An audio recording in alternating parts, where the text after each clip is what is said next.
All right, quick video on storing homemade cat food.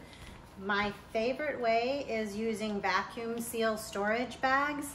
If you don't have them on, if you do not have a vacuum sealer, don't run out and buy one just for this. But if you do find yourself getting into more cooking and you're making enough that you have leftovers, plastic isn't the optimal storage solution. However, there are definite uses for the vacuum sealer, and with BPA bags, I do use them, and I recommend this type of solution for being really efficient and keeping your food from spoiling when kept in the fridge or freezer.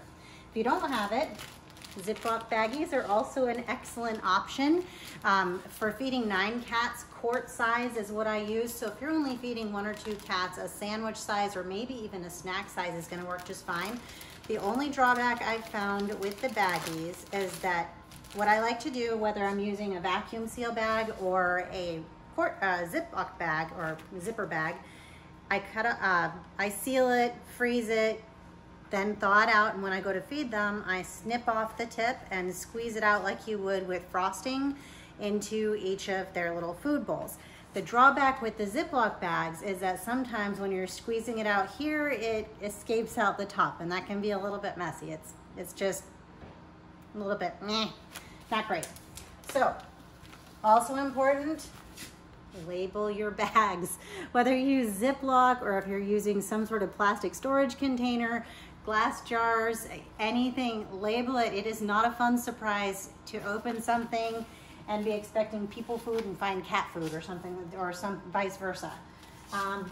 So I use this particular measuring scoop. Your standard ice cream scoop is right around 1/3 cup. This one is slightly smaller, so I overfill with it because I still have 3 kittens as well as the adult cats, and I'm still using dry food as well. I think you'll find with your cats, yeah, overfill it just a little bit because I'm using one that it is slightly below 1/3 cup. Now, I think you're gonna find your own cat is gonna have their own particular serving size, and that will vary based on whether you're feeding them once a day or twice a day. So you have the option of either scooping out the particular number of servings. So for me, it'd be 9 scoops. This is 4,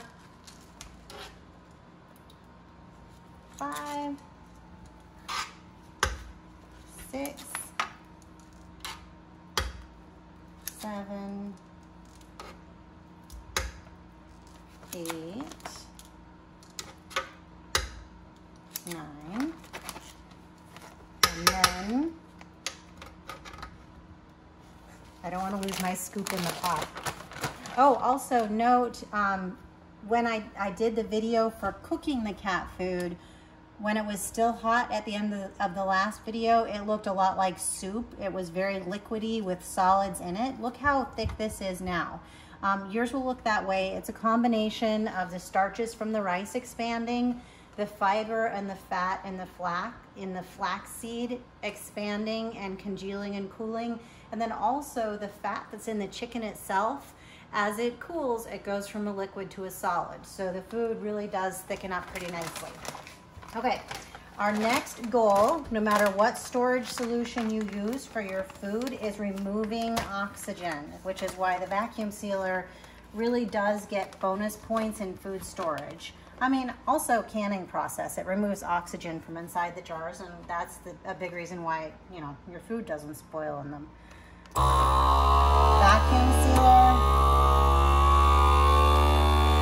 it sucked the air out, and now it's creating a seal. Oxygen is your enemy, especially when you put food in the freezer. When there is air still in the container, that is what's going to create the freezer burn. It allows the water to leave from your food, and as it leaves from the food, it creates ice crystals on the outside, and that long-term creates food spoilage. Whether it's human food or cat food, that's your oxygen is your enemy when storing food long-term. So cat food, a date, and this one is good to go in the freezer. Another advantage of storage bags or vacuum seal bags, it will freeze and thaw much more efficiently in a bag like this. If you use a microwave, you can certainly pop it in the microwave when you're ready to thaw it. I do not, because it creates uneven heat distribution, and I just don't like using the microwave, period, even for the cat food. So what I normally do is I'll take a pot and run warm hot water in it, and I'll just, I try and keep a couple of days worth of food bags in the fridge, but even then they'll stay frozen for the most part, even though they're in the fridge. So after I have run hot water in it and let it sit for 5 to 10 minutes and it's thawed enough, my cats really, you saw them, they don't care if it's cold. Your cats might be different, but mine have gotten over that. So this is how I store the homemade cat food. So now it is ready. When it is thawed, I snip the corner and squeeze it into each one of the bowls. And there we go, storing cat food.